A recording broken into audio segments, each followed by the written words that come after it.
Yeah, those in the London theatre scene now face a rigorous schedule, but we've convinced one to come in this morning and talk about the revival of an age-old classic, Peter Pan. With us, Alexander Vlahos, who plays Captain Hook in the play. I do. Good to see you. Exciting role. Yeah, it is. We're doing a sort of reimagining of it because the play was actually written before the book.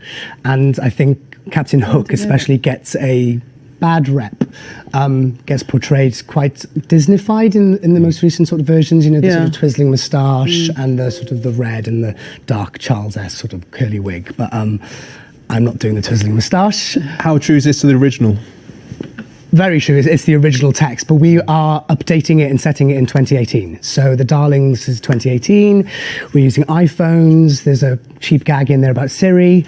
It makes the whole fantasy element of Peter Pan very real. So when the people and the families come and watch it and the kids come and watch it, I think they can latch on to the family that they see in front of them before they go to Neverland. And featuring quite spectacular flying effects. Well, it's the first time, it's the Park Theatres in Finsbury Park, which is a quite small theatre.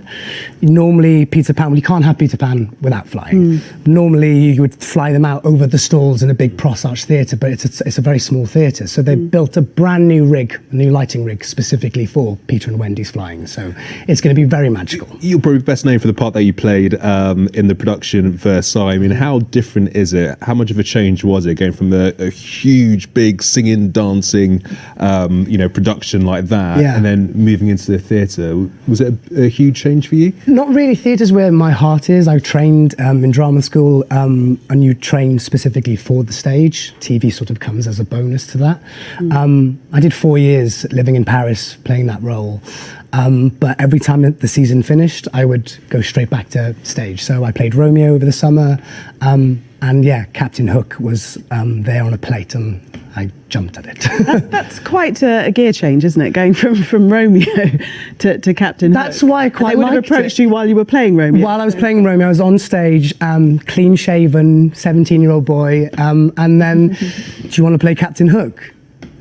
Yeah, all right. Yeah, that sounds pretty mental. I quite like the ambition of Jonathan O'Boyle, who's our wonderful director, and Damien Tracy, as our producer, who both came to me and said, we'd love you to play Captain Hook and Mr. Darling. So I thought, yeah, that's a bit of a leap. You're always looking for challenges as an actor, and you never want to get stuck in a role or stuck in a sort of, I guess, compartmentalize a pigeonhole. Stereotype. So anything that sort of can give you a different challenge and a veer away, and Captain Hook and Smee as a double act are very funny. Mr. Darling's quite depressed.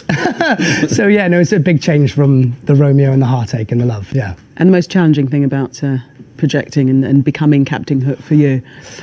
The lack of a hand. that in rehearsals I'm sort of doing this big fight scene and picking myself up, and then the hook got given to me about a couple of days ago, and then I went, oh yeah, I can't use this hand. Oh yeah, that's tricky. Yeah. But we're doing a different spin on the hook as well, and like I said, the hook's going to be not the Disney version. It's going to be the beard, sea trawler, very real, very grungy. So yeah. So kicking off on the 5th of December, Alexander Vlahos, thank you very much. Thank you for having me. Speak to us. Let's see what